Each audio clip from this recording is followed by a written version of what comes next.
শরিক আপনি মুখ্যমন্ত্রী, কত ক্ষমতাবান ব্যক্তি। মহারাজা প্রদ্যোৎ কিশোর দেববর্মনের 13 জন এমএলএ মাত্র, আর আপনার 33-34 জন। আপনি মুখ্যমন্ত্রী, উনি একজন এমডিসি। আপনি এই বিশ্বের সবচেয়ে সর্ববৃহৎ পার্টি বলছেন, রাষ্ট্রবাদী পার্টি। আপনি মহারাজাকে বের করে দিন অ্যালায়েন্স থেকে, বের করে দিন। হিম্মত আছে বের করার, ক্ষমতা আছে? আপনাকে দিল্লি নেতৃত্ব জিজ্ঞেস করে? মহারাজার বোনকে এমপি টিকিট দিয়েছে ডাইরেক্ট রেবতীকে, রেবতী ত্রিপুরা স্ট্যান্ডিং এমপি, দুঃসময়ের বিজেপির কর্মী। স্ট্যান্ডিং এমপি কে কেটে মহারাজার বোনকে প্যারাশুট দিয়ে টিকিট দিয়েছে। জিজ্ঞেস করেছে দিল্লি নেতৃত্ব বিজেপির মুখ্যমন্ত্রীকে বা বিজেপি সভাপতিকে? তাদের 2 পয়সার দাম নেই দিল্লির নেতৃত্বের কাছে। সিরিয়াসলি বলছি, যদি 2 পয়সার দাম থাকতো তাহলে মুখ্যমন্ত্রীকে ডেকে নিয়ে বলতো কি করবে, কি করব, পার্টির একজন কার্যকর্তাকে দিন। মহারাজা আমি 2000 এই ইলেকশনের সময়, যে 24 ইলেকশনের সময় আমি সোশ্যাল বাংলা নিউজ চ্যানেলে বলেছি যে এই অ্যালায়েন্সে মহারাজা প্রদ্যোৎ মানিক্য বিজেপির সঙ্গে যায়নি, বিজেপি মহারাজার সঙ্গে এসছে অস্তিত্ব বাঁচানোর জন্য। কেন? মহারাজা কি বিজেপিকে কিছু দিয়েছিল? দেয়নি।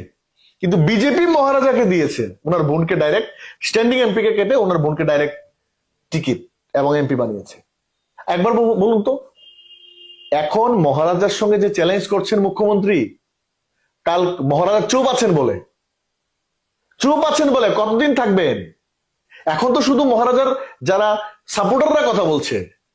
যখন মহারাজা কথা বলবে শুরু করবে, ওই দিন মানিক সাহা মানে রাত, এখনো ঘুম হয় না, তখন আমি এটা আমি ওনার দীর্ঘায়ু কামনা করি, পলিটিক্যাল স্ট্রোক করবেন।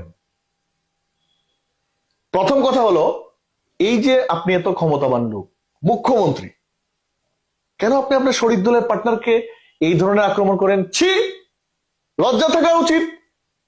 উনি হয়তোবা ডক্টর হতে পারেন, কিন্তু উনি পলিটিক্যাল আনএডুকেটেড।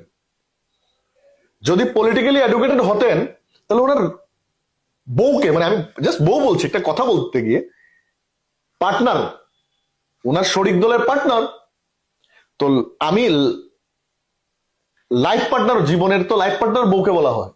তো যে পার্টনারের সম্বন্ধে যখন আমি বাইরে এসে বাজে কথা বলবো যে আমার বউ এটা, তো আমি কি ধরনের হাজবেন্ড?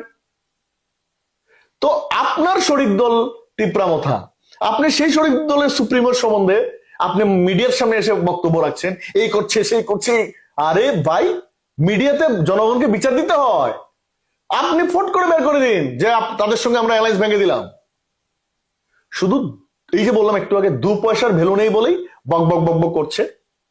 কিন্তু দিল্লি, আমি বলছি, এই 2000, আমি গত বছর বলেছিলাম যে মানিক সাহাজির মুখ্যমন্ত্রী চেয়ার নড়বড়ে হয়ে আছে, এবং এই গন্ধ পেয়ে উনি এখন এইগুলো এই মন্তব্য করছেন।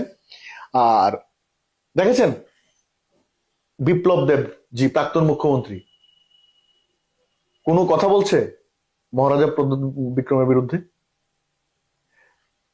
আমি দেখুন, আমি নিউট্রাল কথা বলছি।